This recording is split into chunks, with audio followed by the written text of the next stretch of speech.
Hello दोस्तों। अब SSC stenographer की तैयारी करना होगा बहुत ही आसान, क्योंकि अनअकैडमी आपके लिए लेकर आया है एक स्पेशल फ्री मॉक टेस्ट रानी मैम के द्वारा, जो कि 19 दिसंबर को कंडक्ट करवाया जाएगा। और याद रखिए, इसी के साथ 20 दिसंबर को एक स्पेशल फ्री क्लासेस कंडक्ट करवाई जाएगी, जिसमें रानी मैम इस टेस्ट का एनालिसिस करेंगी। अगर आप फर्स्ट टाइम अनअकैडमी पर आ रहे हैं तो यूज़ करें मेरा unlock code Shri edu SHRIEDU।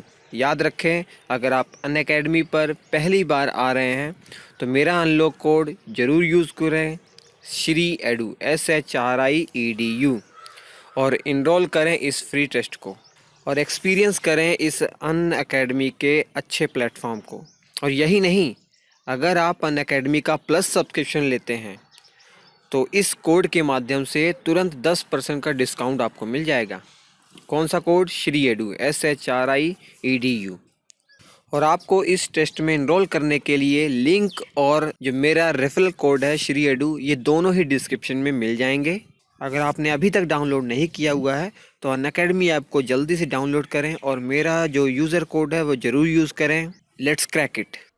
नमस्कार दोस्तों, बहुत बहुत स्वागत है आप सबका हमारे चैनल श्री एजुकेशन पर। तो फ्रेंड्स, आज के इस वीडियो में हम महाजनपद काल से संबंधित टॉप 25 क्वेश्चन को डिस्कस करने वाले हैं। ये जो क्वेश्चन है ये अक्सर एग्जाम में पूछे गए हैं और आपके आने वाले एग्जाम जैसे कि SSC CGL, UPSC, railway, NTPC जैसी जो गवर्नमेंट परीक्षाएं हैं उसमें पूछे जा सकते हैं। तो इस वीडियो को बिल्कुल भी मत मिस करिएगा, शुरू से लेकर लास्ट तक देखिएगा। कोई भी डाउट हो तो कमेंट करके ज़रूर पूछिएगा और क्वेश्चन में जो भी एक्स्ट्रा डिटेल बताई जाएगी उसे भी ज़रूर नोट डाउन कर लीजिएगा, क्योंकि वो भी आपके एग्जाम में ज़रूर पूछी जाएगी। तो चलिए शुरू करते हैं। आज का पहला क्वेश्चन है, हर्यक वंश के किस शासक को कुणिक कहा जाता है? तो इसका राइट आंसर हो जाएगा ऑप्शन सी, अजातशत्रु।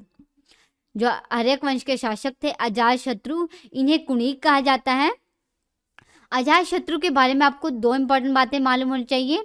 अगर आपसे ये पूछा जाए कि गौतम बुद्ध को महापरिनिर्वाण किसके समय में प्राप्त हुआ था, तो अजातशत्रु के ही टाइम में गौतम बुद्ध को महापरिनिर्वाण प्राप्त हुआ था। ठीक है, महापरिनिर्वाण, इसे किस घटना को महापरिनिर्वाण कहा गया है ये भी आपको मालूम होना चाहिए। तो गौतम बुद्ध की मृत्यु की घटना को यहाँ पे महापरिनिर्वाण कहा गया है। और कहाँ पे प्राप्त हुआ था ये भी आपको मालूम होना चाहिए। तो कुशीनगर में प्राप्त हुआ था। ठीक है, गौतम बुद्ध को महापरिनिर्वाण कुशीनगर में प्राप्त हुआ था। दूसरा क्वेश्चन आपको ये मालूम होना चाहिए कि अजातशत्रु के ही टाइम में प्रथम बौद्ध संगति भी हुई थी। अगर ये पूछा जाए कि प्रथम बौद्ध संगति किसके समय में हुई थी, तो अजातशत्रु के ही टाइम में हुई थी। कहाँ पे हुई थी ये भी पूछा जाता है, तो राजगृह में हुई थी। ठीक है, जो प्रथम बौद्ध संगति है ये राजगृह में हुई थी। अगला प्रश्न है, निम्न में से कौन एक बौद्ध ग्रंथ 16 महाजनपदों का उल्लेख करता है? तो आपको बताना है कि इनमें से कौन सा बौद्ध ग्रंथ है जिसमें 16 महाजनपदों का उल्लेख किया गया है। तो इसका राइट आंसर हो जाएगा ऑप्शन बी, अंगुत्तर निकाय। अंगुत्तर निकाय जो बौद्ध ग्रंथ है इसमें 16 महाजनपदों का उल्लेख किया गया है।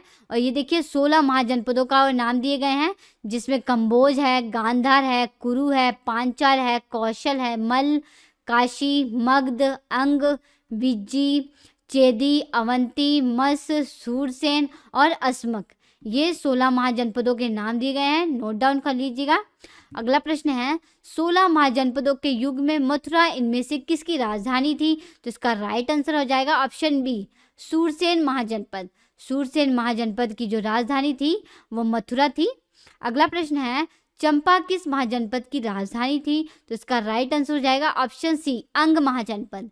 अंग महाजनपद की राजधानी थी वो चंपा थी। ठीक है, और ये देखिए यहाँ पे है अंग महाजनपद। तो देखिए जो अंग महाजनपद है ना, ये बिहार के जो वर्तमान में भागलपुर और मुंगेर के जिले हैं ना, वहीं पे फैला हुआ था। अगला प्रश्न है, 6वीं शताब्दी ईसा पूर्व में शुक्तिमती किसकी राजधानी थी? तो इसका राइट आंसर हो जाएगा ऑप्शन डी, चेदी महाजनपद की।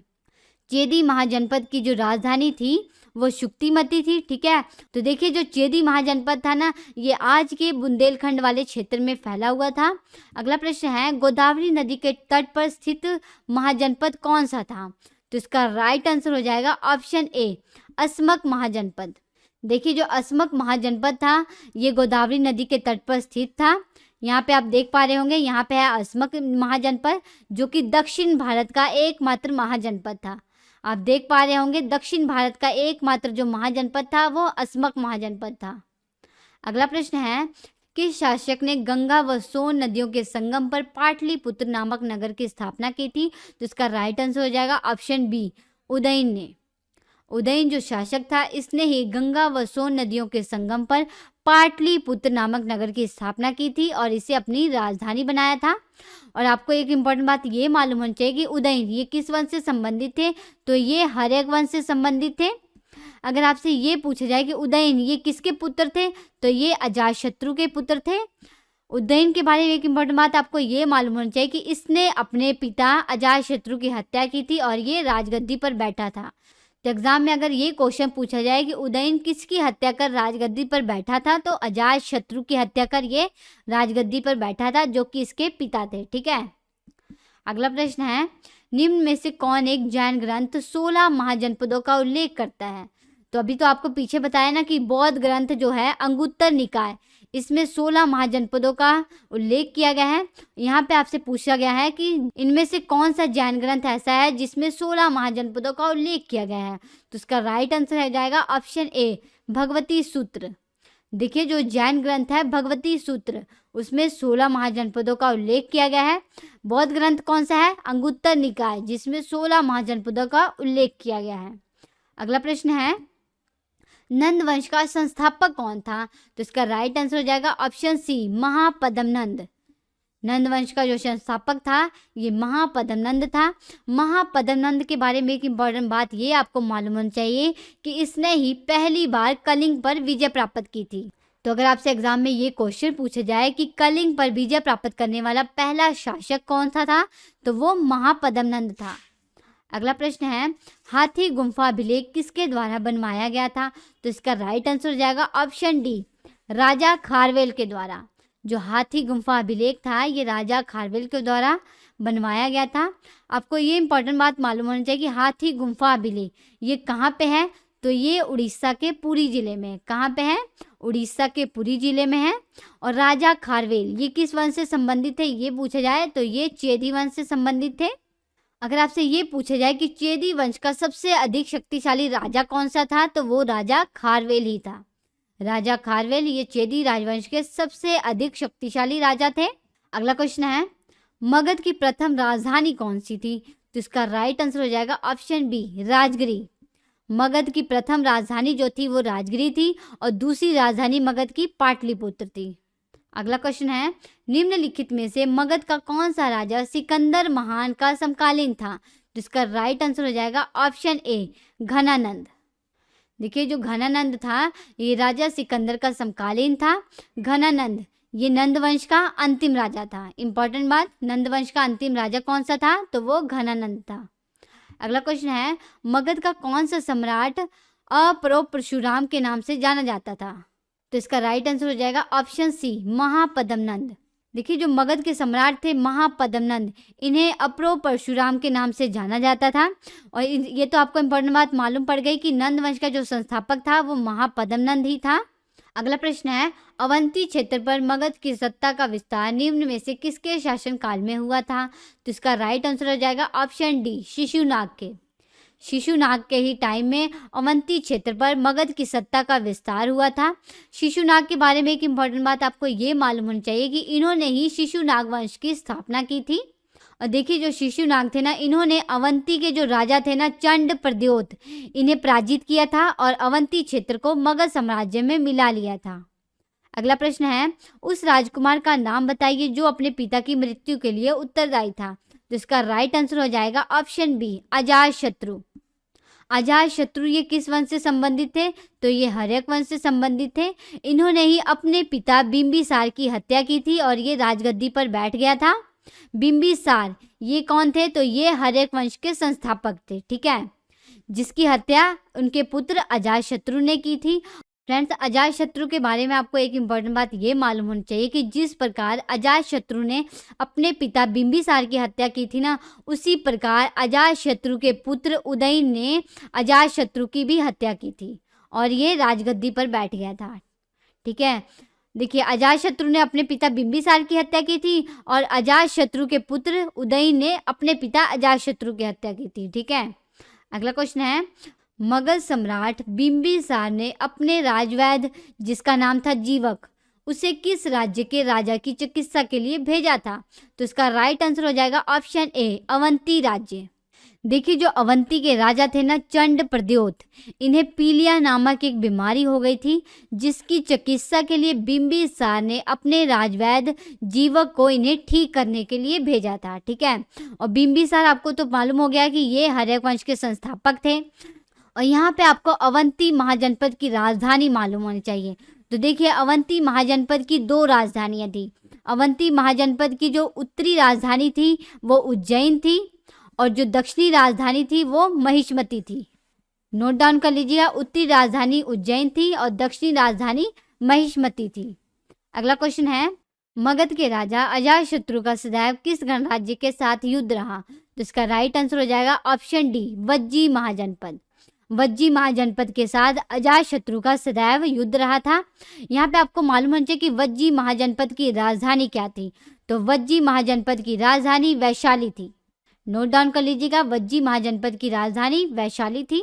अगला क्वेश्चन है, किस मगध सम्राट ने अंग का विलय अपने राज्य में कर लिया था? तो इसका राइट आंसर हो जाएगा ऑप्शन डी, बिंबिसार ने। देखिए, जो बिंबिसार थे ना, इन्होंने अंग महाजनपद के जो राजा थे ब्रह्मदत्त, इन्हें हराकर अंग महाजनपद को अपने राज्य में मिला लिया था।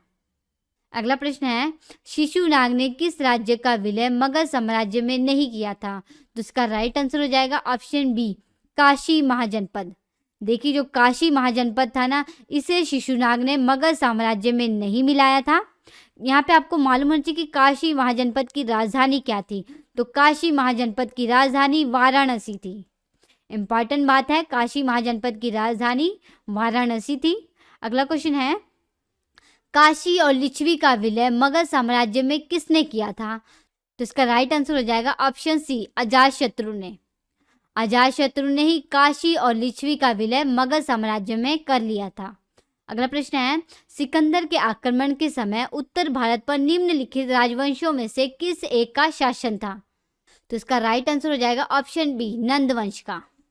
जब सिकंदर ने आक्रमण किया था तो उस समय उत्तर भारत पर नंद वंश का शासन था। अगला प्रश्न है, विश्व का पहला गणतंत्र वैशाली में किसके द्वारा स्थापित किया गया था? तो इसका राइट आंसर हो जाएगा ऑप्शन सी, लिच्छवी के द्वारा। लिच्छवी गणराज्य के द्वारा विश्व का पहला गणतंत्र वैशाली में स्थापित किया गया था। अगर आपसे ये पूछा जाए कि लिच्छवी गणराज्य के राजा कौन थे, तो लिच्छवी गणराज्य के जो राजा थे वो चेतक थे। और देखिए, जो राजा चेतक की पुत्री थी ना, चेलना, इनका विवाह जो हर्यक वंश के शासक थे बिंबिसार, इनके साथ हुआ था। ठीक है, चेतक की जो पुत्री थी चेलना, इनका विवाह बिंबिसार के साथ हुआ था जो कि हर्यक वंश के संस्थापक थे। अगला प्रश्न है, निम्नलिखित में से कौन एक मगध साम्राज्य की राजधानी नहीं रहा? तो इसका राइट आंसर हो जाएगा ऑप्शन ए, कौशाम्बी। देखिए, जो कौशाम्बी क्षेत्र था ये मगध साम्राज्य की राजधानी नहीं था। बाकी जो ग्रीवराज्य था, राजगिरी था और पाटलिपुत्र, ये तीनों ही मगध साम्राज्य की राजधानी रह चुके हैं। अगला क्वेश्चन है, गांधार महाजनपद की राजधानी क्या थी? तो इसका राइट आंसर हो जाएगा ऑप्शन बी, तक्षशिला। गांधार महाजनपद की जो राजधानी थी वो तक्षशिला थी। तक्षशिला ये क्षेत्र कहाँ पे है? तो ये पाकिस्तान में है। अगला क्वेश्चन है, अष्टाध्यायी किसकी रचना थी? तो इसका राइट आंसर हो जाएगा ऑप्शन डी, पाणिनि की। देखिए, जो अष्टाध्यायी पुस्तक थी ये पाणिनि की रचना थी। पाणिनि ये कौन थे ये पूछा जाए तो पाणिनि जो थे ये नंद वंश के जो संस्थापक थे ना, महापद्मनंद, इनके मित्र थे। कौन थे ये? महापद्मनंद के मित्र थे।